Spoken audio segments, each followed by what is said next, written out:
तो चलें आज एक बहुत ही मशहूर कहानी सुनते हैं। इस कहानी का नाम है सुनहरी सेब और मिकू बंदर। और इसमें भाई लालच और सखावत का एक बड़ा जबरदस्त सबक छुपा है। जरा सोचें, एक बहुत ही घना जंगल है और वहां एक शरारती सा बंदर रहता है। उसकी जिंदगी ना एक जादुई राज की वजह से हमेशा के लिए बदलने वाली है। तो कहानी शुरू कहाँ से होती है? ये शुरू होती है एक ऐसी चीज से जो अक्सर आप जानते हैं झगड़ों की जड़ बनती है, लालच। और इस सब कुछ शुरू हुआ जब अचानक एक बहुत ही अजीब सा सेब सामने आया। तो जनाब, इस जंगल के बीचों बीच रहता था हमारा मिको, एक बहुत ही शरारती बंदर। उसकी जिंदगी बस खेल कूद और मस्ती में गुजर रही थी और वो अपनी छोटी सी दुनिया में बहुत खुश था। फिर एक दिन खेलते खेलते अचानक उसकी नज़र एक ऐसी चीज पर पड़ी जो उसने पहले कभी नहीं देखी थी। एक अकेला चमकता हुआ सुनहरी सेब। ऐसा लग रहा था जैसे सूरज खुद ही उतर आया हो। और बस इसे देखते ही मिक्कू के दिमाग में एक ही बात आई। उसने फौरन चिल्लाकर कहा, ये तो मेरा है।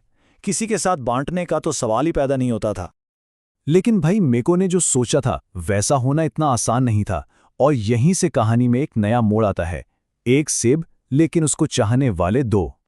मिको बस इस सुनहरी खजाने तक पहुंचने ही वाला था कि अचानक उसने देखा कि कोई और भी है जिसकी नजरें उसी सेब पर हैं।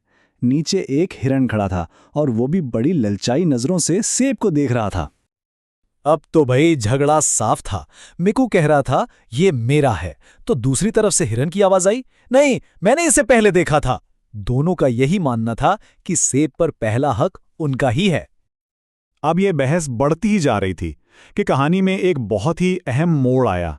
जंगल की खामोशी में से एक ऐसा किरदार सामने आया जिसने सब कुछ बदल कर रख देना था। मिको और हिरन अभी बहस कर ही रहे थे कि अचानक वहां एक बूढ़ा और बहुत ही समझदार उल्लू आ पहुंचा। उसके आते ही ना एकदम खामोशी छा गई और दोनों की लड़ाई रुक गई। उल्लू ने बड़े आराम से इन दोनों को देखा और फिर बहुत गहरी बात कही। इसने कहा, असल बहादुर वो नहीं जो छीन ले, असल बहादुर तो वो है जो दूसरों के साथ बांटता है। ये सिर्फ नसीहत नहीं थी, बल्कि बहादुरी की एक बिल्कुल नई तारीफ थी जिसने दोनों को सोचने पर मजबूर कर दिया।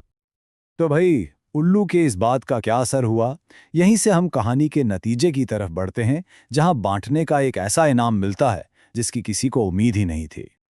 उल्लू की ये बात सीधा मिकू के दिल पर लगी।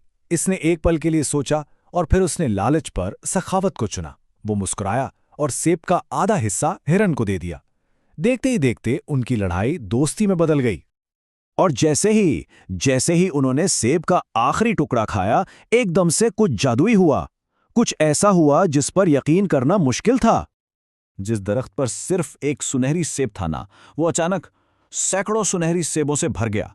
उनके बांटने के एक छोटे से काम का इतना बड़ा सिला मिला। और आखिर में मिको को वो सबक मिला जो इस कहानी की जान है, खुशी बांटने से बढ़ती है।